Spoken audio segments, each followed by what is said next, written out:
દીકરાઓ, good morning, જય શ્રી કૃષ્ણ. ચાલો દીકરાઓ, કેમ છો? આઈ હોપ કે તમે બધા વ્યવસ્થિત રેગ્યુલર લેક્ચર્સ જોવો છો અને એને વ્યવસ્થિત પ્રિપેર કરો છો, રાઈટ?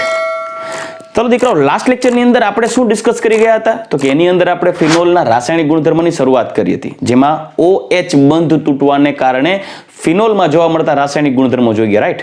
જેની અંદર આપણે ફિનોલના એસિડિક ગુણધર્મ માટે જવાબદાર રાસાયણિક પ્રક્રિયાઓ લાઈક ફિનોલની બેઝ સાથેની પ્રક્રિયા, ફિનોલની ધાતુ સાથેની પ્રક્રિયાઓ જોઈ ગયા, જેમાં આપણે એ પણ નોટ ડાઉન કરી ગયા કે ફિનોલ છે સોડિયમ કાર્બોનેટ કે સોડિયમ બાયકાર્બોનેટ સાથે પ્રક્રિયા આપતો નથી. ત્યાર પછી આપણે ફિનોલની એસાઇલેશન પ્રક્રિયા જોઈ ગયા, સ્કોટન બાઉમેનની પણ ડિસ્કશન કરી ગયા, જેની અંદર એરોમેટિક ફિનાઇલ એસ્ટર એટલે કે ફિનાઇલ એસ્ટર સંયોજન પણ આપણે બનાવી શકતા હતા. ત્યાર પછી ફિનોલનું રિડક્શન જોઈ ગયા, ફિનોલનું ઓક્સિડેશન જોઈ ગયા. આજે આપણે જે પોઈન્ટ ડિસ્કસ કરવા જઈ રહ્યા છીએ એમાં સૌથી પહેલો મુદ્દો છે ફિનોલની ઇલેક્ટ્રોન અનુરાગી વિસ્થાપન પ્રક્રિયાઓ.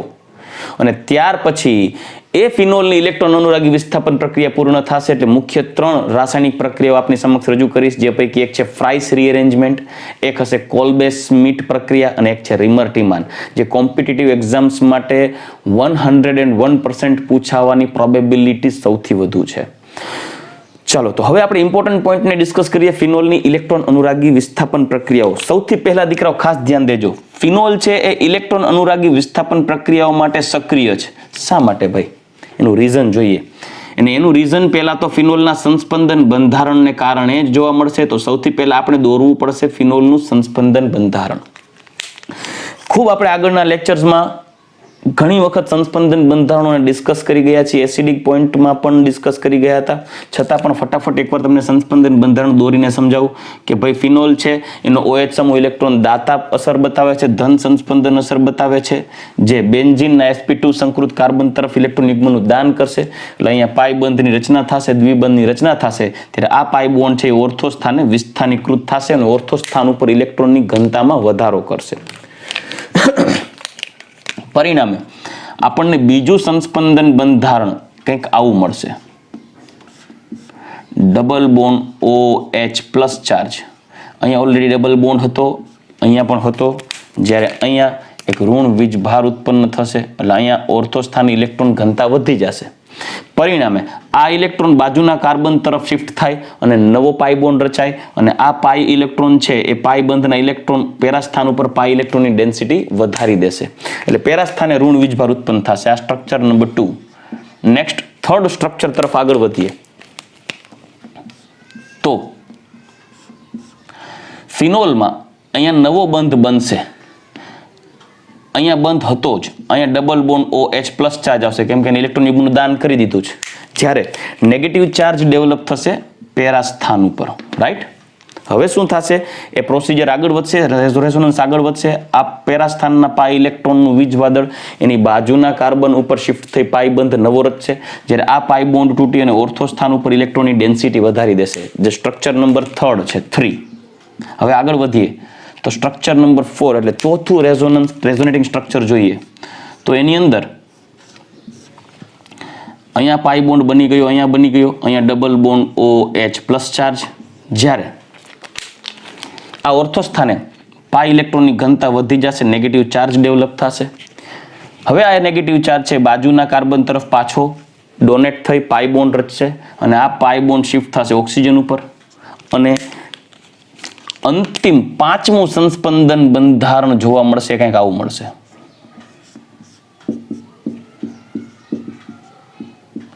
દીકરાઓ, આ બંધારણમાં તમે જોઈ શકો છો બંધારણ 1 થી 5 સંસ્પંદન બંધારણો પૈકી મધ્યસ્થથી 2, 3 અને 4 નંબરનું જ્યારે બંધારણ દોરીએ તો એ બંધારણ કંઈક આવું મળશે. 2 ઓર્થોનિક પેરાસ્થાને ઋણ વીજભારિત વીજવાદળ વધુ રહેશે, અહીંયા પ્લસ ચાર્જ. હવે જો દીકરાઓ તમે ઇલેક્ટ્રોન અનુરાગી વિસ્થાપન પ્રક્રિયા કરાવવી હોય, ઇલેક્ટ્રોન અનુરાગી વિસ્થાપન પ્રક્રિયા કરવા માટે તમારે શું ઉમેરવું પડે? ઇલેક્ટ્રોન અનુરાગી પ્રક્રિયક.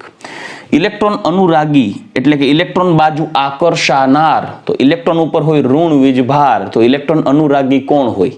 કે જે ઋણ વીજભારને પોતાની તરફ આકર્ષતો હોય. તો ઋણ વીજભારને પોતાની તરફ કોણ આકર્ષે? ધન વીજભાર. તો અહીંયા આવશે E+. ધન વીજભાર, ઇલેક્ટ્રોન અનુરાગી. હવે ઇલેક્ટ્રોન અનુરાગીને કહેવામાં આવે કે જા ભાઈ તારે બે ઓર્થો અથવા એક પેરાસ્થાન અથવા બે મેટાસ્થાન કોઈ જગ્યાએ જોડાવાનું છે, તું ક્યાં જોડાઈશ? તો બટ નેચરલ છે, તમે સમજી શકો છો કે આ E+ છે એનું જે સંમોહન અસ્ત્ર છે એ અહીંયાથી છૂટે છે કેમ કે નેગેટિવ ચાર્જ છે. તો આ બિચારો E+ ફરજિયાત બે ઓર્થો અથવા એક પેરાસ્થાન એ ત્રણમાંથી કોઈ એક સ્થાને જ આકર્ષાતો હશે. પરિણામે અહીંયા રહેલા હાઇડ્રોજનને વિસ્થાપિત કરીને પોતે એની જ્યાં જોડાઈ જશે. ટૂંકમાં કહીએ તો આને આધારે કહી શકાય કે ફિનોલ છે એ ઇલેક્ટ્રોન અનુરાગી વિસ્થાપન પ્રક્રિયા માટે સક્રિય એટલે છે કેમ કે ઓર્થો અને પેરાસ્થાન ઇલેક્ટ્રોનની ઘનતા વધારી દે, અને ઓર્થો અને પેરાસ્થાન ઇલેક્ટ્રોનની ઘનતા વધારે એટલે ઓર્થો અને પેરાસ્થાન ઉપર ઋણ વીજભારિત વીજવાદળ મોટું હોય એટલે ઇલેક્ટ્રોફાઇલ સરળતાથી જોડાઈ જાય. આથી કહી શકાય કે ફિનોલમાં ઓર્થો અને પેરાસ્થાન સ્થાને સંસ્પંદન ને કારણે ઇલેક્ટ્રોન ઘનતા વધુ હોવાથી જોડાતો ઇલેક્ટ્રોન અનુરાગી પ્રક્રિયક ઓર્થો અને પેરા સ્થાને ઇલેક્ટ્રોન અનુરાગી વિસ્થાપન પ્રક્રિયા આપશે. ઓર્થો અને પેરા સ્થાને વિસ્થાપન આપશે. હવે ઇલેક્ટ્રોન ઘનતા વધારે છે, આથી કહી શકાય કે આથી ફિનોલ ઓર્થો અને પેરા નિર્દેશક સમૂહ છે. એટલે ફિનોલના OH સમૂહ, ફિનોલમાં રહેલો જે OH છે, ફિનોલમાં જે OH સમૂહ છે એ ઓર્થો અને પેરા નિર્દેશક સમૂહ છે. પરિણામે એ ફિનોલ બેન્ઝીન રિંગમાં બે ઓર્થો અને પેરા સ્થાન ઇલેક્ટ્રોનની ઘનતા વધારતો હોવાથી ઇલેક્ટ્રોન ફાઇલને એ સરળતાથી આકર્ષે છે. ઇન શોર્ટ ઇલેક્ટ્રોન અનુરાગી પ્રક્રિયક પ્રત્યે બેન્ઝીનનું ચક્ર સક્રિય બનાવથી કહી શકાય કે ભાઈ ફિનોલ નો OH સમૂહ બેન્ઝીન ચક્રને ઇલેક્ટ્રોન અનુરાગી વિસ્થાપન માટે સક્રિયકૃત કરે છે.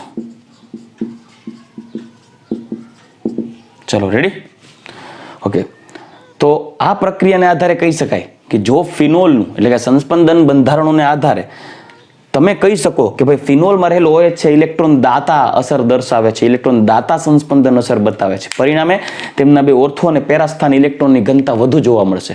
એટલે હવે જો તમે એની ઇલેક્ટ્રોન અનુરાગી પ્રક્રિયક સાથે પ્રક્રિયા કરાવશો તો એ ઇલેક્ટ્રોન અનુરાગી પ્રક્રિયક બે ઓર્થો અને પેરાસ્થાને સરળતાથી જોડાઈ જાય. અને જો બે ઓર્થો અને પેરાસ્થાને સરળતાથી જોડાઈ જાય તો બે ઓર્થો અને પેરાસ્થાન ઉપર ફિનોલમાં સરળતાથી ઇલેક્ટ્રોન અનુરાગી સંસ્પંદન થાય. આથી આને આધારે તમે બે પોઈન્ટ કહી શકો. એક, ફિનોલ ઓર્થો પેરા નિર્દેશક સમૂહ ધરાવે એટલે ઇલેક્ટ્રોન અનુરાગી વિસ્થાપન પ્રક્રિયા ઓર્થો અને પેરાસ્થાને થશે.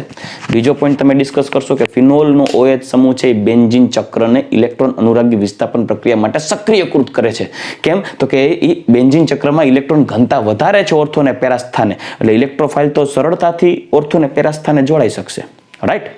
તો ચાલો દીકરાઓ, આ એક રીઝન હતું કે શા માટે ફિનોલ ઇલેક્ટ્રોન અનુરાગી વિસ્થાપન પ્રક્રિયા માટે સક્રિય છે. દીકરાઓ એટલો સક્રિય છે કે એમાં ઊંચા તાપમાને પ્રક્રિયા કરવાની જરૂર જ નથી. ફિનોલમાં રહેલો OH સમૂહ જ ઇલેક્ટ્રોનનું દાન કરીને બેન્ઝીન ચક્રને એટલો હાઈલી એક્ટિવેટ કરે કે ઇઝીલી ઇલેક્ટ્રોન અનુરાગી વિસ્થાપન પ્રક્રિયાઓ આપી દેશે. તો ચાલો દીકરા, હવે આપણે ફિનોલની ઇલેક્ટ્રોન અનુરાગી વિસ્થાપન પ્રક્રિયાઓ 1 by 1 જોતા જઈએ. ચાલો દીકરા, આપણે શરૂઆત કરીએ ફિનોલની ઇલેક્ટ્રોન અનુરાગી વિસ્થાપન પ્રક્રિયા. અને એ ફિનોલની ઇલેક્ટ્રોન અનુરાગી વિસ્થાપન પ્રક્રિયાઓ પૈકી સૌથી પહેલી પ્રક્રિયા લખીશ નાઇટ્રેશન. ચલો, શું લખશું આપણે? નાઇટ્રેશન. પણ મેં તમને દીકરાઓ પહેલા જ કીધું કે નાઇટ્રેશન પ્રક્રિયામાં જો તમે મંદ HNO3 વાપરશો, મંદ HNO3 નાઇટ્રિક એસિડ, જે નાઇટ્રેશન પ્રોસેસ કરવા માટેનો એક રિએજન્ટ છે, પણ ફિનોલ પોતે ઇલેક્ટ્રોન અનુરાગી વિસ્થાપન પ્રક્રિયા માટે ખૂબ સક્રિય છે. સાંભળજો, ઇલેક્ટ્રોન અનુરાગી વિસ્થાપન માટે સક્રિય છે. કોણ? ફિનોલ. પરિણામી તે સરળતાથી ઇલેક્ટ્રોન અનુરાગી વિસ્થાપન પ્રક્રિયા આપી દેશે. આથી જો તમે ખાલી મંદ HNO3 સાથે પ્રક્રિયા કરશો ને તો પણ આપણને નિપજ મળશે 2 નાઇટ્રોફિનોલ એટલે કે ઓર્થો નાઇટ્રોફિનોલ અને પેરા નાઇટ્રોફિનોલ.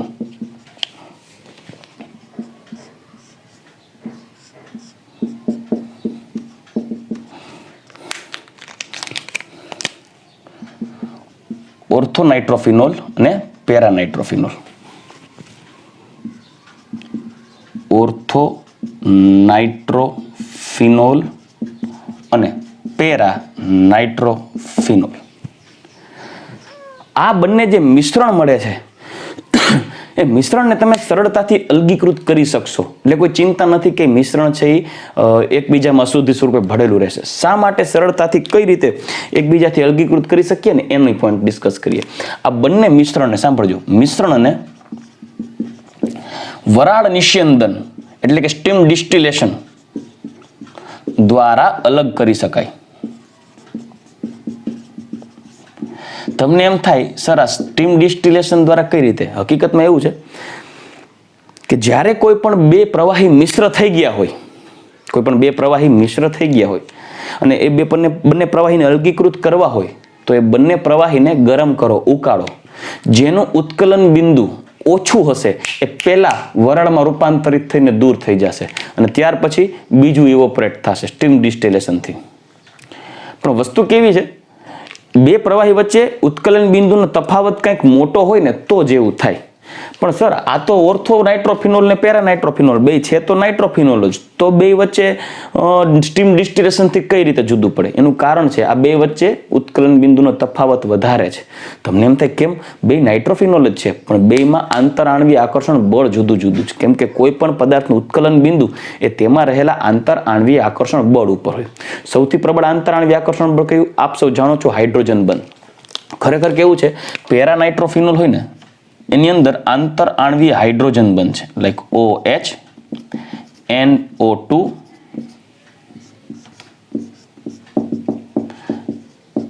NO2, OH.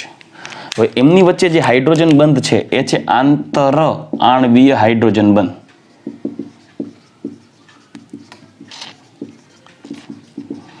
અને તમારે કોઈ પણ પદાર્થને ઉકાળવું હોય ને ત્યારે એ આંતરઆણ્વીય આકર્ષણ બળ જ તોડવું પડે. અતિ એનું ઉત્કલન બિંદુ ઊંચું છે. પરંતુ જ્યારે પેરાનાઇટ્રોફિનોલની વાત કરીએ ને દીકરાઓ, પેરાનાઇટ્રોફિનોલ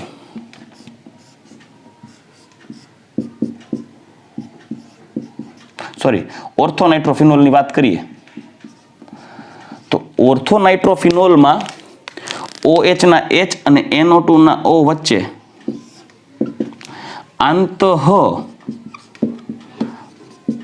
આણ્વીય હાઇડ્રોજન બંધ રચાય. હવે આવા બે ઓર્થોનાઇટ્રોફિનોલ હોય, આઈ થિંક માની લ્યો કે ભાઈ બે ઓર્થોનાઇટ્રોફિનોલ છે તો બે ઓર્થોનાઇટ્રોફિનોલમાં આંતરઆણ્વીય હાઇડ્રોજન બંધ તો અણુમાં ને અણુમાં બને છે. એક જ અણુમાં હાઇડ્રોજન બંધ બની ગયો, બીજામાં અંદરો અંદર હાઇડ્રોજન બંધ બની ગયો. પણ ઉત્કલન બિંદુ માટે આ આંતરઆણ્વીય હાઇડ્રોજન બંધ નથી તોડવાનો હતો. ઉત્કલન બિંદુ માટે તમારે વાન-ડર વાલ ફોર્સ તોડવો પડશે. આ બે અણુ વચ્ચે રહેલા આંતરઆણ્વીય આકર્ષણ બળ તોડવા પડશે. તો આ આંતરઆણ્વીય આકર્ષણ બળ છે નિર્બળ વાન-ડર વાલ બળ. ત્યાં આ બે પરમાણુ વચ્ચે પેરાનાઇટ્રોફિનોલની જેમ આંતરઆણ્વીય હાઇડ્રોજન બંધ બનતો નથી, માત્ર આંતરઆણ્વીય હાઇડ્રોજન બંધ બને. આથી આનો હાઇડ્રોજન છે આના નાઇટ્રોજન ઓક્સિજન દ્વારા બ્લોક થઈ ગયો છે નાઇટ્રો સમૂહ સાથે, એટલે આંતરઆણ્વીય હાઇડ્રોજન બંધ બને. પણ બે ઓર્થોનાઇટ્રોફિનોલની વચ્ચે કોઈ હાઇડ્રોજન બંધ ન હોય, કેમ કે એમાં આંતરઆણ્વીય હાઇડ્રોજન બંધ નથી. તો બે વચ્ચે માત્ર નિર્બળ વાન-ડર-વાલ બળ હોય તો યુનિવર્સલ છે, બધા વચ્ચે હોય. પરિણામે આ નિર્બળ છે, આ પ્રબળ છે. આથી આનું ઉત્કલન બિંદુ ઊંચું, આનું ઉત્કલન બિંદુ નીચું. આથી સરળતાથી બાષ્પીભવન પામે. તો આમાંથી દીકરાઓ આ પણ પ્રશ્ન પૂછાઈ શકે કે ઊંચા તાપમાને શા માટે ઓર્થોનાઇટ્રોફિનોલ વધુ બાષ્પશીલ છે? કારણ કે ઓર્થોનાઇટ્રોફિનોલમાં આંતરઆણ્વીય હાઇડ્રોજન બંધ છે. આથી પ્રત્યેક ઓર્થોનાઇટ્રોફિનોલના અણુ વચ્ચે હાઇડ્રોજન બંધ આંતરઆણ્વીય હોતો નથી, જે માત્ર નિર્બળ વાન-ડર-વાલ બળ દ્વારા આકર્ષાયેલ હોય, જેથી એમના ઉત્કલન બિંદુ નીચા હોય. આથી જો એનું તાપમાન વધારવામાં આવે તો નીચા ઉત્કલન બિંદુને કારણે તેનું સરળતાથી બાષ્પીભવન થાય. જ્યારે પેરાનાઇટ્રોફિનોલમાં એક પેરાનાઇટ્રોફિનોલ બીજા પેરાનાઇટ્રોફિનોલના અણુ સાથે આંતરઆણ્વીય હાઇડ્રોજન બંધ બનાવે, જેથી એ આંતરઆણ્વીય હાઇડ્રોજન બંધને કારણે બે પેરાનાઇટ્રોફિનોલના અણુ વચ્ચેનું આકર્ષણ બળ તોડવું મુશ્કેલ બને. આથી તેમના ઉત્કલન બિંદુ ઊંચા હોય, આથી ઊંચા તાપમાને તેનું સરળતાથી બાષ્પીભવન થાય નહીં. તો આવા રીઝન્સ આવી શકે બેટા. રાઈટ. તો આ થઈ ગયું નાઇટ્રેશન પ્રોસેસ. પણ તમને એમ થાય કે સર એવું નથી, આપણે માની લઈએ કે મંદ HNO3 ને બદલે સાંદ્ર HNO3 નાખી દઈએ તો ઓકે. જો સાંદ્ર HNO3 નાખી દેશું તો આપણને ફિનોલ છે, ફિનોલ મેં પહેલા કીધું, ફિનોલ છે એ બેન્ઝીન રિંગને ઇલેક્ટ્રોન અનુરાગી વિસ્થાપન માટે એટલો સક્રિયકૃત કરશે કે એ 2 ઓર્થો અને પેરા બધા સ્થાનને બ્લોક કરશે અને આપણને નિપજ મળશે 2,4,6 ટ્રાય નાઇટ્રોફિનોલ. 2,4,6 try nitrophenol. હવે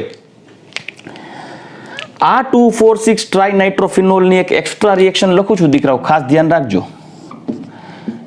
Na2CO3 કે NaHCO3 સાથે પ્રક્રિયા કરાવો તો આપણને 2,4,6 ટ્રાય નાઇટ્રોફિનોલ ના સોડિયમ કે પોટેશિયમ, જો K2CO3 વાપરો તો સોડિયમ સોલ્ટ બનશે નાઇટ્રોફિનોલના, એટલે 2,4,6 ટ્રાય નાઇટ્રોફિનોલના વત્તા CO2 ના ઉભરા આવશે અને H2O.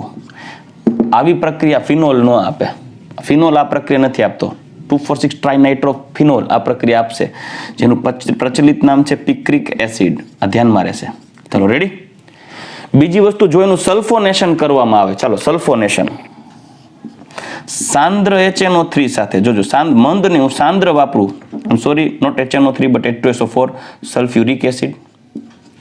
સાંદ્ર સલ્ફ્યુરિક એસિડ સાથે પ્રક્રિયા કરવામાં આવે તો નાના ધોરણમાં જોઈ ગયા, સાંદ્ર સલ્ફ્યુરિક એસિડ સાથે પ્રક્રિયા કરવામાં આવે તો એમાં રહેલો SO3H સમૂહ આમાં જોડાશે.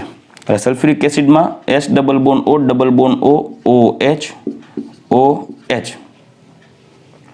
જેમાંથી OH અને બેન્ઝીન ચક્રમાં ઓર્થો અને પેરા સ્થાને રહેલો H દૂર થશે અને SO3H સમૂહ જોડાઈ જશે. આ માઇનસ ને આ પ્લસ, જે ઇલેક્ટ્રોન અનુરાગી બને. સલ્ફોનેશનનો ઇલેક્ટ્રોન અનુરાગી કોણ હોય? SO3H plus. નાઇટ્રેશનનો ઇલેક્ટ્રોન અનુરાગી કોણ હોય? NO2 plus. આ ધ્યાનમાં રાખજો. બરાબર. આવા પ્રશ્નો ઘણીવાર પૂછાય કે સલ્ફોનેશન દરમિયાન ઉત્પન્ન થતો ઇલેક્ટ્રોન અનુરાગી નીચેના પૈકી કયો છે? તો SO3H છે એ ઇલેક્ટ્રોન અનુરાગી તરીકે વર્તશે, જે વિસ્થાપન પ્રક્રિયા આપી અને સાંદ્ર H2SO4 વાપરતા હોવાથી 2,4 ફિનોલ 2,4 ડાયસલ્ફોનિક એસિડ બને. સાંભળજો, ફિનોલ 2,4 ડાયસલ્ફોનિક એસિડ બને.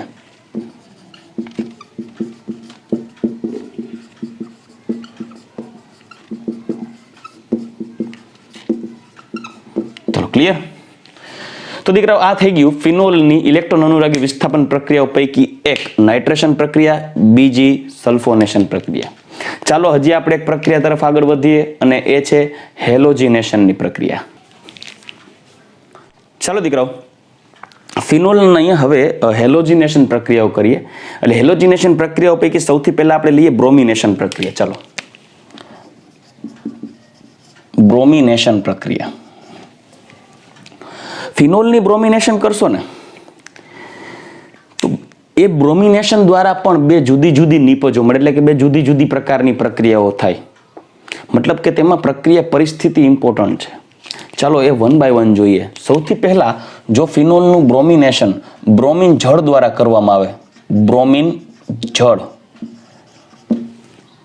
તો બ્રોમિન જળ Br2 એક્વિયસ ફોર્મમાં નાખી દેવાનું, એની અંદર પ્રક્રિયામાં ભાગ લેવડાવવાનો. એટલે એમાં કોન્સન્ટ્રેટેડ બ્રોમિન હોય, મતલબ કે એમાં બ્રોમિનની સક્રિયતા વધારે હોય. જો આ બ્રોમિન જળ સાથે પ્રક્રિયા કરાવશો તો મેં પહેલા જ કીધું કે ફિનોલ છે ઇલેક્ટ્રોન અનુરાગી વિસ્થાપન પ્રક્રિયા માટે ખૂબ જ સક્રિય છે. તો જસ્ટ ફિનોલમાં ખાલી તમે બ્રોમિન જળ એડ કરો છો ને, બ્રોમિન જળ, તો પણ બેન્ઝીન રિંગના 2 ઓર્થો અને પેરા સ્થાન બધું બ્લોક થઈ જશે અને આપણને કંઈક આવી નિપજ મળશે. દીકરા રિએક્શન કોઈ દી ભૂલતા નહીં, કેમ કે બેન્ઝીન છે એ એટલો સક્રિય બનશે ફિનોલની અસરને કારણે. મતલબ બેન્ઝીન રિંગમાં ઇલેક્ટ્રોન ડેન્સિટી 2 ઓર્થો અને પેરા સ્થાને સંસ્પંદન અસરને કારણે એટલી વધારે હશે કે આ બ્રોમિન જળનો બ્રોમિન હાઈલી એક્ટિવેટ થઈ અને 2 ઓર્થો અને પેરા સ્થાને બ્લોક કરી દેશે. એટલે ફિનોલની બ્રોમિન જળ સાથે પ્રક્રિયા કરવામાં આવશે ને ત્યારે તમને 2,4,6 ટ્રાયબ્રોમોફિનોલ, 2,4,6 ટ્રાયબ્રોમોફિનોલ ના સફેદ અવક્ષેપ મળશે, વ્હાઇટ પ્રેસિપિટેટ. આ ધ્યાનમાં રાખજો. ભૂલતા નહીં.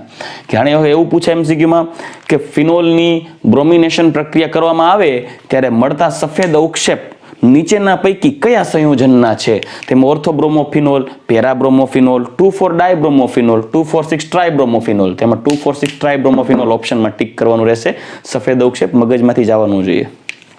પણ તમને એમ થાય, અરે ના ના સર, આપણે આ ત્રણે ત્રણ સ્થાનને બ્લોક નથી કરવા, આપણે કોઈ એક જગ્યાએ જ બ્રોમિનેશન કરવું છે, તો તમારે શું કરવું પડે? પ્રક્રિયા પરિસ્થિતિને મંદ કરી દેવી પડે. મતલબ કે પ્રક્રિયા પરિસ્થિતિને ધીમી કરવી પડે. પ્રક્રિયા એકદમ ધીમી અને રિએક્ટિવિટી ઘટે એવું કંઈક કરો. તો તમારે શું કરવું? આ પ્રોસેસમાં બ્રોમિન જળ નાખવાને બદલે જો આ પ્રક્રિયા Br2 કાર્બન ડાઇસલ્ફાઇડ અથવા તો ક્લોરોફોર્મ દ્રાવકની હાજરીમાં પ્રક્રિયા કરવામાં આવે, માત્ર 273 કેલ્વિન ટેમ્પરેચર, 0 ડિગ્રી સેલ્સિયસ, એટલે હાવ 0 ડિગ્રી સેલ્સિયસ ટેમ્પરેચરે પ્રક્રિયા કરો. કેમ કે પ્રક્રિયાનું તાપમાન જેટલું નીચું જશે એમ પ્રક્રિયા મંદ થતી જશે, ધીમી થઈ જશે. અને કાર્બન ડાઇસલ્ફાઇડ અને ક્લોરોફોર્મ સાથે પ્રક્રિયા કરવામાં કોઈ પણ એક દ્રાવક લ્યો, કાં તમે કાર્બન ડાઇસલ્ફાઇડ અને Br2 લઈ શકો છો અથવા તો ક્લોરોફોર્મ અને Br2 લઈ શકો છો, એઝ યુ વિશ. તો પ્રક્રિયા થઈ અને આપણને નીપજ કંઈક આવી મળશે. 2 બ્રોમોફિનોલ અથવા તો ઓર્થોબ્રોમોફિનોલ પ્લસ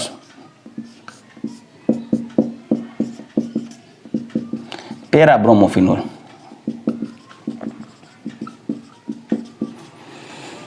ઓર્થોબ્રોમોફિનોલ અને પેરાબ્રોમોફિનોલ આપણને આ નીપજ મળશે. પણ તમને એમ થાય, સર આપણે તો હાઇડ્રોકાર્બન ચેપ્ટરમાં એવું જોઈ ગયા છીએ કે ભાઈ બેન્ઝીનની બ્રોમિનેશન પ્રક્રિયા માટે FeBr3 વાપરવું પડે. રાઈટ, ચાલો તો આમાં તમે FeBr3 કેમ ન વાપરું? રીઝન એ લખી દઉં. હકીકતમાં કેવું છે કે બેન્ઝીન નું બ્રોમિનેશન કરવું હોય ને, વપરાતો FeBr3 ઉદ્દીપક Br2 માં ધ્રુવીભવન કરી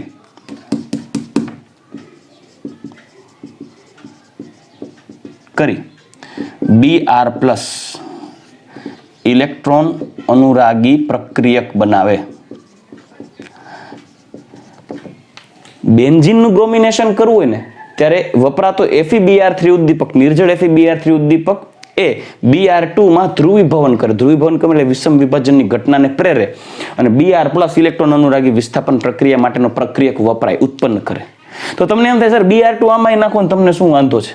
પણ ખરેખર કેવું છે કે આ જે બેન્ઝીન છે ને, બેન્ઝીન ચક્રની ઇલેક્ટ્રોન અનુરાગી વિસ્થાપન પ્રક્રિયા ફિનોલના બેન્ઝીન ચક્ર જેટલી સરળતાથી નહીં થાય. કેમ કે બેન્ઝીનમાં ફિનોલમાં જેટલા બે ઓર્થો અને પેરા સ્થાને નેગેટિવિટી વધારે છે, ઇલેક્ટ્રોન ડેન્સિટી વધારે છે, એટલે ત્યાં ઇલેક્ટ્રોફાઇલ સરળતાથી જોડાય અને ઇલેક્ટ્રોન અનુરાગી વિસ્થાપન પ્રક્રિયા માટે ફિનોલનો બેન્ઝીન ચક્ર ખૂબ સક્રિય છે.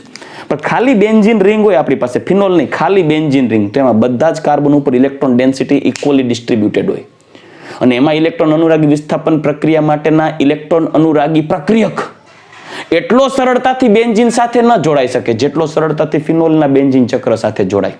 સમજાય છે? કારણ કે ફિનોલના બેન્ઝીન ચક્રમાં ઇલેક્ટ્રોન અનુરાગી વિસ્થાપન પ્રક્રિયા માટે બે ઓર્થો અને પેરા સ્થાને ઇલેક્ટ્રોન ડેન્સિટી વધારે હોય. કેમ? કેમ કે ફિનોલમાં સંસ્પંદન થાય, એનો ઓક્સિજનનો ઇલેક્ટ્રોન યુગમાં બેન્ઝીન રિંગમાં ઇલેક્ટ્રોન ઘનતા વધારે, એટલે બે ઓર્થો અને પેરા સ્થાને નેગેટિવિટી વધી જાય, નેગેટિવ ચાર્જ મોટો થઈ જાય, ડેવલપ થાય, ઇલેક્ટ્રોન ડેન્સિટી વધી જાય, એટલે ઇલેક્ટ્રોફાઇલ ઇઝીલી આમાં કનેક્ટ થાય. એટલે તમારે શું કરવાનું કે ઇલેક્ટ્રોન અનુરાગી પ્રક્રિયા માટે તમે જે બ્રોમિનને પ્રક્રિયામાં નાખો છો, તો એ બ્રોમિનને પ્રક્રિયામાં નાખો છો ત્યારે ફિનોલ છે એ બ્રોમિનને સરળતાથી Br+ રૂપે ખેંચી લેવો જોઈએ. બેન્ઝીનમાં એવું સરળતાથી નથી થતું. બેન્ઝીનમાં બ્રોમિનેશન કરવું હોય તો એમાં ઉત્પન્ન કરવું પડે Br+ ઇલેક્ટ્રોન અનુરાગી પ્રક્રિયક, જે FeBr3 દ્વારા ધ્રુવીભવન પામીને ઉત્પન્ન થાય. પણ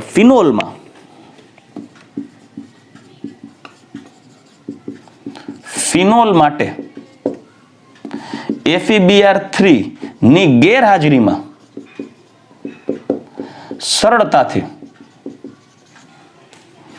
Br2 નું ધ્રુવીભવન થઈ Br+ ઇલેક્ટ્રોન અનુરાગી પ્રક્રિયક બની શકે છે. મતલબ કે તમારે એમાં FeBr3 નાખવાની જરૂર જ નથી, કેમ કે Br+ બનાવવા માટે બેન્ઝીનની બ્રોમિનેશન પ્રક્રિયામાં ઇલેક્ટ્રોન અનુરાગી પ્રક્રિયક Br+ બનાવવા માટે આપણે નિર્જળ FeBr3 ઉદ્દીપક નાખેલો હતો. પણ ફિનોલની બ્રોમિનેશન પ્રક્રિયા કરો છો ઇલેક્ટ્રોન અનુરાગી વિસ્થાપન પ્રક્રિયામાં, એમાં ફિનોલ જ એટલી એસિડિકતા બતાવે છે, ફિનોલમાં જ ઓક્સિજન કાર્બન ઉપર ઇલેક્ટ્રોન ઘનતા એટલી વધારે છે કે એની અસર હેઠળ બ્રોમિન સરળતાથી ધ્રુવીભવન પામી અને Br+ વિષમ વિભાજન દ્વારા પ્રેરે અને એ Br+ ઇલેક્ટ્રોન અનુરાગી પ્રક્રિયા આગળ વધારે. તો FeBr3 ની જરૂર શું છે? જો બીજાથી ફિનોલથી જ સીધું થઈ જતું હોય તો એક્સ્ટ્રા FeBr3 ની જરૂર જ નથી. પાછું આ પ્રક્રિયા ધીમી કરવી પડે, માત્ર 273 કેલ્વિન ટેમ્પરેચર અને દ્રાવક રાખવાનો છે CS2 કાર્બન ડાયસલ્ફાઇડ અથવા તો ક્લોરોફોર્મ, રાઈટ? તો આ પ્રક્રિયા થઈ ગઈ બ્રોમિનેશન પ્રક્રિયા. હજી એક એક્સ્ટ્રા રિએક્શન લઈએ, ફ્રીડલ-ક્રાફ્ટ આલ્કાઇલેશન અને એસાઇલેશન.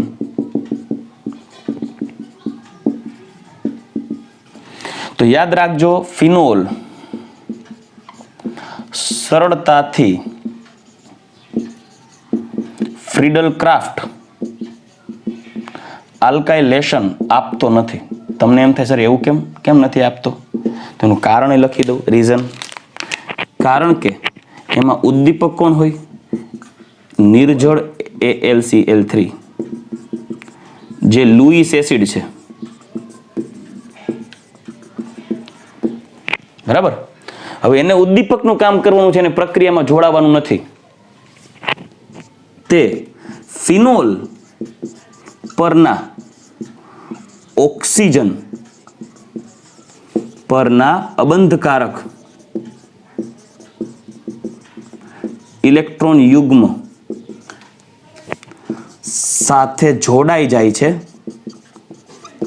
તેથી પ્રક્રિયાની સક્રિયતા ઘટી જાય છે. એટલે ઉલટાનું ડિસ્ટર્બ કરી નાખે રિએક્શન. આ વિધાન સમજાવું, જુઓ. દાખલા તરીકે મારી પાસે, અહીંયા સમજાવું છું દીકરો, ખાસ ધ્યાન રાખજો. મારી પાસે ફિનોલ છે, ફિનોલમાં ઓક્સિજન ઉપર અબંધકારક ઇલેક્ટ્રોન યુગ્મ હોય. ફિનોલ છે તો ઓર્થો અને પેરા સ્થાને ઇલેક્ટ્રોન ઘનતા વધારે, તમને એમ થાય તો સરળતાથી આલ્કાઇલેશન થવું જોઈએ, રાઈટ? પણ હવે કેવું થશે? હું આની અંદર પેલા નિર્જળ AlCl3 નાખીશ ને, તો નિર્જળ AlCl3 ફિનોલના ઓક્સિજન સાથે જોડાઈ જાય એટલે કંઈક આવું બનશે, જોજો. OH AlCl3. હવે AlCl3 ઇલેક્ટ્રોનને ગ્રાસ્પ કરશે એટલે આના ઉપર નેગેટિવિટી આવશે, પણ અહીંયા આવશે પોઝિટિવ ચાર્જ. અને ઓક્સિજન ઉપર પોઝિટિવ ચાર્જ આવશે ને એટલે આ બેન્ઝીનમાં ઇલેક્ટ્રોન દેવાને બદલે બેન્ઝીનના ઇલેક્ટ્રોનને ખેંચવાની વૃત્તિ ધરાવે, કેમ કે એના પર પોઝિટિવિટી છે. આથી બેન્ઝીનમાં ઇલેક્ટ્રોન દાન કરતો હતો ને ફિનોલ, એટલે ફિનોલની ઇલેક્ટ્રોન અનુરાગી વિસ્થાપન પ્રક્રિયા માટે સક્રિયતા વધારે હતી. પણ આ AlCl3 આખી બાજી બગાડી નાખી. આ નિર્જળ AlCl3 ફ્રીડલ-ક્રાફ્ટ આલ્કાઇલેશન પ્રક્રિયામાં ઉદ્દીપક તરીકે નાખીએ છીએ તો એ ઉદ્દીપક તરીકે વપરાવાને બદલે એ ફિનોલના ઓક્સિજન પરના અબંધકારક ઇલેક્ટ્રોન યુગ્મને આકર્ષી લે, કેમ કે પોતે લુઈસ એસિડ છે, ઇલેક્ટ્રોન ગ્રાહી હોય, અને ઓક્સિજન ઉપર ઇલેક્ટ્રોન ઘનતા વધારી દે, ઇલેક્ટ્રોન ઘનતા ઘટાડી દે અને ધન વીજભાર ઉત્પન્ન કરે. પરિણામે તે બેન્ઝીન ચક્રમાંથી ઇલેક્ટ્રોનને આકર્ષણ કરશે, એટલે બેન્ઝીનમાં ઇલેક્ટ્રોન ઘનતા ઘટી જાય. હવે જો બેન્ઝીનમાં ઇલેક્ટ્રોન ઘનતા ઘટી જાય મતલબ બે ઓર્થો અને પેરા સ્થાને ઇલેક્ટ્રોન ડેન્સિટી બનવાની તો વાત જ નથી આવતી, વધવાની તો વાત જ નથી આવતી. તો નીચે ધકેલા ઇલેક્ટ્રોન તો ઓર્થો અને પેરા સ્થાને ઇલેક્ટ્રોન ઘનતા વધે ને, પણ આ તો ઉલટાનો ઇલેક્ટ્રોન નીચેથી ખેંચી લે છે, એટલે બેન્ઝીન ચક્રમાં ઇલેક્ટ્રોનની ઘનતા ઉલટાની ઘટે. હવે બેન્ઝીન ચક્રમાં ઉલટાની ઇલેક્ટ્રોન ઘનતા ઘટે એટલે ખરેખર કેવું થાય? OH અને અહીંયા AlCl3 અહીંયા માઇનસ અને પ્લસ હોય એટલે અહીંયા છે ને પોઝિટિવિટી ક્રિએટ થાય સંસ્પંદન દરમિયાન. હવે ત્યાં પોઝિટિવિટી, કેમ કે ત્યાંથી ઇલેક્ટ્રોન ખેંચાઈ ગયા બહાર. હવે અહીંયા ઓર્થો અને પેરા સ્થાને પોઝિટિવિટી ક્રિએટ થાય, તમને E+ ને મોકલવાનું કે જાઓ ભાઈ જોડાવ, તો E+ કેમ જોડાય? કેમ કે એને તો આ બધા શું કરશે? અપા કરશે. આથી કહી શકાય, શોર્ટ એન્ડ સ્વીટ કહી શકાય કે નિર્જળ AlCl3 લુઈસ એસિડ તરીકે વર્તે, જે ફિનોલના ઓક્સિજન પરના અબંધકારક ઇલેક્ટ્રોન યુગ્મને પોતાની તરફ આકર્ષી અને ઓક્સિજન ઉપર ધનભાર પ્રેરે. પરિણામે તે ઇલેક્ટ્રોન અનુરાગી વિસ્થાપન પ્રક્રિયાને કનડગત એટલે કે બિન અસરકારક બનાવી નાખે છે, એટલે પ્રક્રિયાની સક્રિયતા ઘટાડી નાખે, કેમ કે બેન્ઝીન ચક્રમાં ઇલેક્ટ્રોનની ઘનતા ઘટાડી નાખે. ઇન શોર્ટ એવી વાત કહી કે ભાઈ આને વાપરો તો ઉદ્દીપક તરીકે, પણ એને પ્રક્રિયાનો વારો ન આવવા દીધો, પોતાનો મેળ કરી લીધો.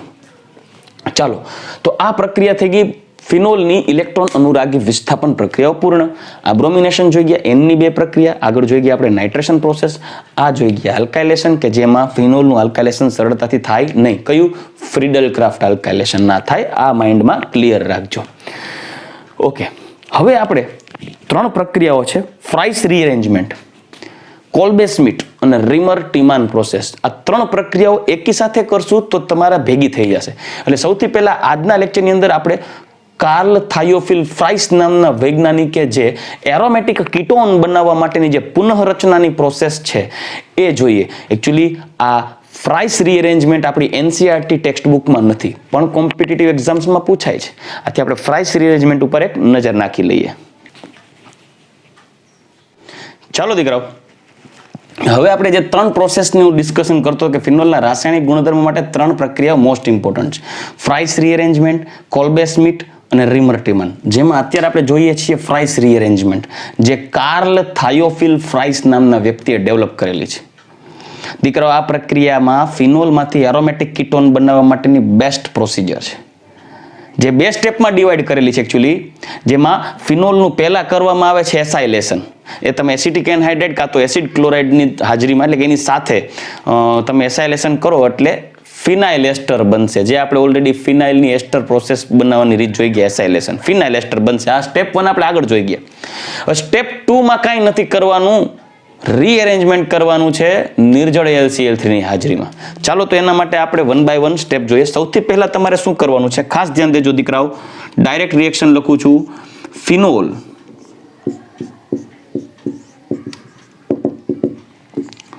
ફિનોલની પ્રક્રિયા. હવે એસાઇલેશન કરવું હોય તો પહેલા મેં તમને કીધું યાદ હોય તો કે પહેલા NaOH સાથે પ્રક્રિયા કરાવી જ દેવાની. રિએક્શનની સક્રિયતામાં સરળતાથી રિએક્શનની જે ટૂંકમાં રિએક્ટિવિટી છે એ ઈઝી રહેશે. ટૂંકમાં એસ્ટર બનાવવા માટે, ફિનાઇલ એસ્ટર બનાવવા માટે સક્રિયતા વધી જશે ફિનોલની. H2O દૂર થાય, કેમ કે આ છે એસિડ, આ છે બેઝ, એટલે ન્યુટ્રલાઇઝેશન થશે, H2O દૂર થશે અને આપણને મળશે ફિનોલનો સોડિયમ ક્ષાર, જેને કહેવાય સોડિયમ ફિનોક્સાઇડ.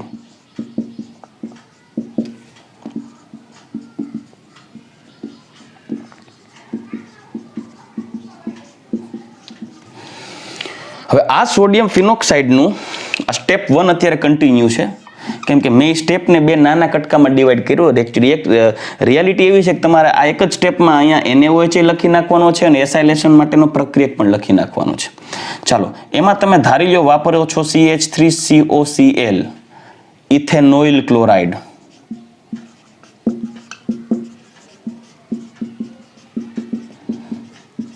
અથવા તમે બીજું વાપરી શકો છો ઇથેનોઇક એનહાઇડ્રાઇડ.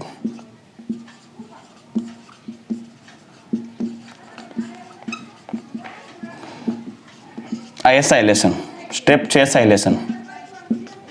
તો શું થશે, આ Cl અને આ Na દૂર થશે, -NaCl, અથવા તો CH3COO Na+ દૂર થશે અને આપણને નીપજ કંઈક આવી મળશે, જે મળશે ફિનાઇલ એસ્ટર. જોજો, O. હવે એની સાથે જોડાશે આ ભાગ COCH3, C double bond OCH3. આ થઈ ગયું ફિનાઇલ ઇથેનોએટ.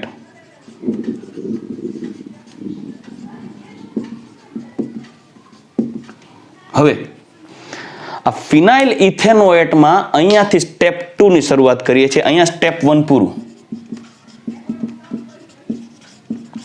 અહીંયાથી સ્ટેપ 2 આગળ વધારીએ. કાંઈ કરવાનું નથી, નિર્જળ AlCl3 ની હાજરીમાં રીઅરેન્જમેન્ટ કરવાની છે. આ એસિડ કેટાલિસ્ટ થયું, કોઈ પણ સંયોજન એસિડ કેટાલિસ્ટની હાજરીમાં સરળતાથી પુનઃરચના બતાવી શકે.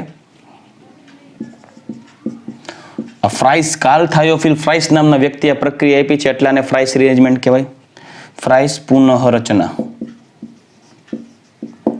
હવે જુઓ, ખરેખર ઓક્સિજન ઉપર અબંધકારક ઇલેક્ટ્રોન યુગ્મ તો છે જ, પણ એ ઇલેક્ટ્રોન યુગ્મ બેન્ઝીન રિંગમાં સંસ્પંદનમાં ભાગ લેતો હોય અને COCH3 માં ભાગ લેતો હોય એટલે ઇલેક્ટ્રોન ડેન્સિટી થોડી ઘટી જાય. કેમ કે આ બધા જ ઇલેક્ટ્રોન નીચે તરફ પ્રબળતાથી ધકેલાય તો ફિનોલની જેમ બેન્ઝીન ચક્ર બહુ સક્રિય બને.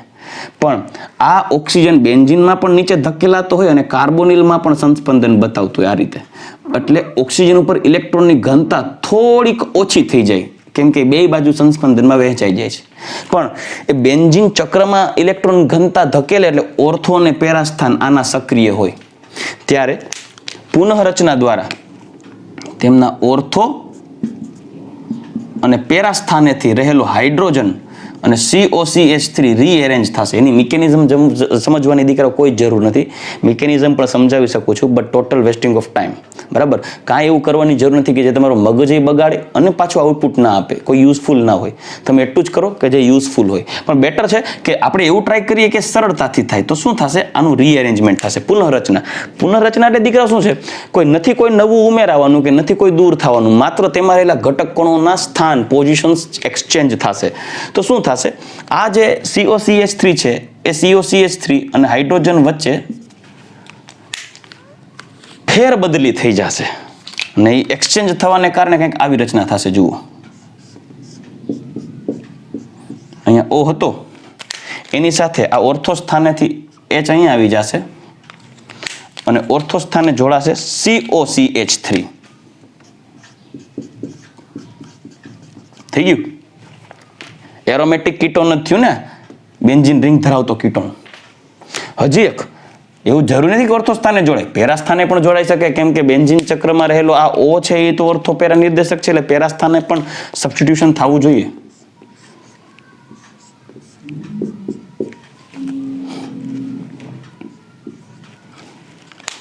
અહીંયા ફેરબદલી, આ હાઇડ્રોજન અહીંયા આવશે તો આ COCH3 પેરા સ્થાને ગોઠવાશે. એ જ સ્થાને પુનઃરચના થશે કે જ્યાં ઓર્થોપેરા નિર્દેશનને કારણે ઇલેક્ટ્રોન અનુરાગી વિસ્થાપન પ્રક્રિયા સરળ બનશે. કેમ કે આ બોન્ડ તૂટશે ને એટલે C ડબલ બોન્ડ OCH3 છે ને એ બોન્ડ તૂટે એટલે પ્લસ ફોર્મમાં, એટલે ઇલેક્ટ્રોન અનુરાગી બને. અને આ બેન્ઝીન ચક્રમાં આ ઓક્સિજન ઓર્થો અને પેરા સ્થાને ઇલેક્ટ્રોન ડેન્સિટી વધારતો હોય. તમે જાણો છો, આપણે જોઈ ગયા હતા ફિનોલના ઓર્થોપેરા સંસ્પંદનમાં. એટલે આ COCH3 ઇલેક્ટ્રોન અનુરાગી જ બને. એટલે એવા જ જગ્યાએ પુનઃરચના બતાવશે કે જ્યાં પોતે આકર્ષાતો, એટલે ઓર્થો અને પેરા સ્થાને એ પુનઃરચના બતાવશે. એટલે આ પેરા સ્થાનનો હાઇડ્રોજન અહીંયા શિફ્ટ થઈ જશે COCH3 ની જગ્યાએ અને અહીંયા જોડાઈ જશે પેરા સ્થાને COCH3. તો એકચ્યુઅલી આનું IUPAC નામ, સામાન્ય નામ આવું થઈ જશે 2-હાઇડ્રોક્સી એસિટોફિનોન. સામાન્ય નામ આ થાય 1 2 3 4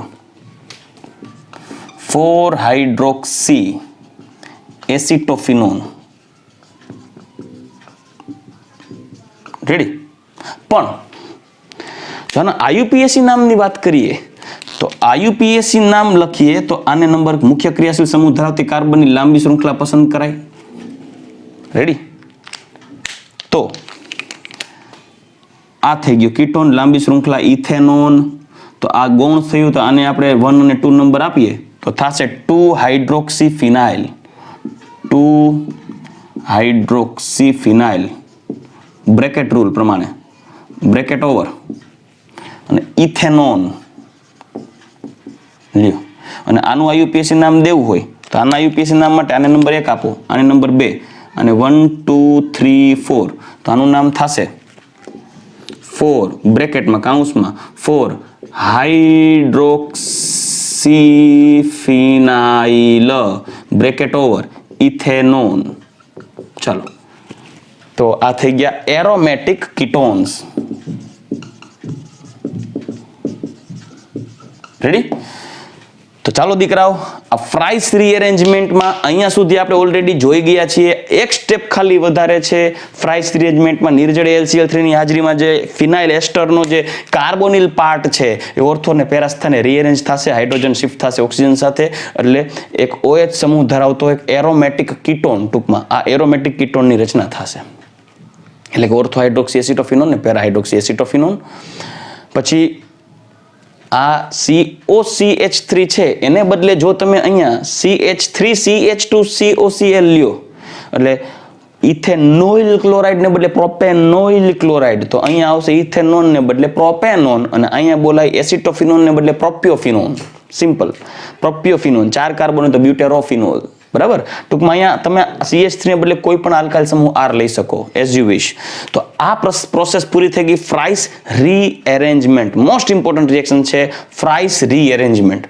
નેક્સ્ટ લેક્ચરમાં આપણે આગળ વધશું, તેમાં કોલ્બે સ્મિટ અને રીમર-ટીમાન પ્રોસેસ તરફ આગળ વધશું, રાઈટ. તો ચાલો દીકરાઓ, નેક્સ્ટ લેક્ચર સુધી આપ સૌનું રજા લઈશ. ગુડ બાય, ટેક કેર, જય શ્રી કૃષ્ણ.